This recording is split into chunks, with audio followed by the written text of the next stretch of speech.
तनवीर शाहिद साहब, जरा कसूर में बताइएगा इस वक्त क्या क्या हालात हैं? कसूर के अगर हालात की बात की जाए तो हालात तो जो है सतलुज के इस वक्त खराब है। बिफरता हुआ सतलुज जो है वो इस वक्त 2,61,000 से 66,000 क्यूसेक तक जो है वो पहुंच चुका है।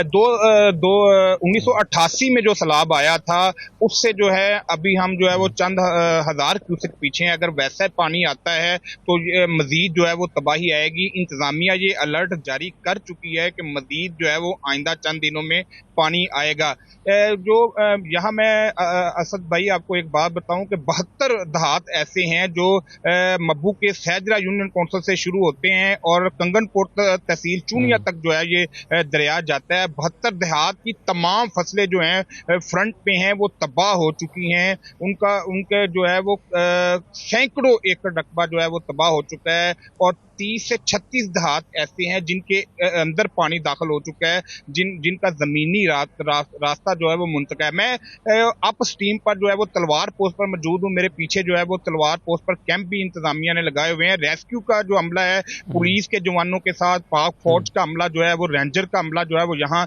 तैनात और इमदादी सरगर्मियां किए हुए है। मगर यहाँ से तलवार पोस्ट से आगे से जो रास्ता है वो बिल्कुल कटा हुआ है। यहाँ 144 का भी नफाज किया गया है कि लोग यहाँ से जा नहीं सकते, उनका इनखला जो है वो किया जा रहा है। मगर एक बात जो है वो अहम ये है कि आज तक जो है वो सतलुज में जो पानी आता है उसके लिए कोई इंतजामात की बात अगर की जाए तो कहीं भी जो है वो कोई बंद नहीं बांधा गया, नोचे नहीं बनाई गई।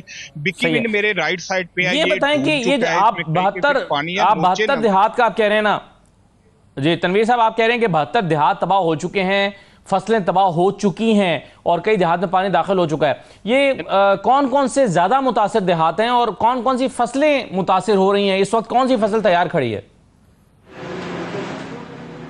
जी बिल्कुल, जो अप स्ट्रीम की अगर बात की जाए तो जो गंडा सिंह वाला जो हेड है उसकी अप स्ट्रीम पर जितने गांव हैं यूनियन काउंसिल सैजरा मुकम्मल तौर पर जो है वो उसकी फसलें तबाह हैं। उनके कई देहात के अंदर जो है वो 5 से 7 फीट जो का वो पानी है।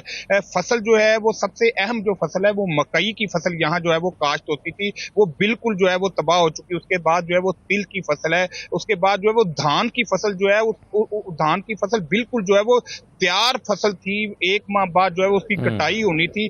कई 100 एकड़ पर जो है वो धान की फसल का जो है वो नुकसान हुआ है। इसका मतलब यह है कि चावल की कीमत जो है वो बढ़ेगी, क्योंकि ये नुकसान जो है वो आइंदा 5 साल तक भी पूरा नहीं किया जा सकेगा।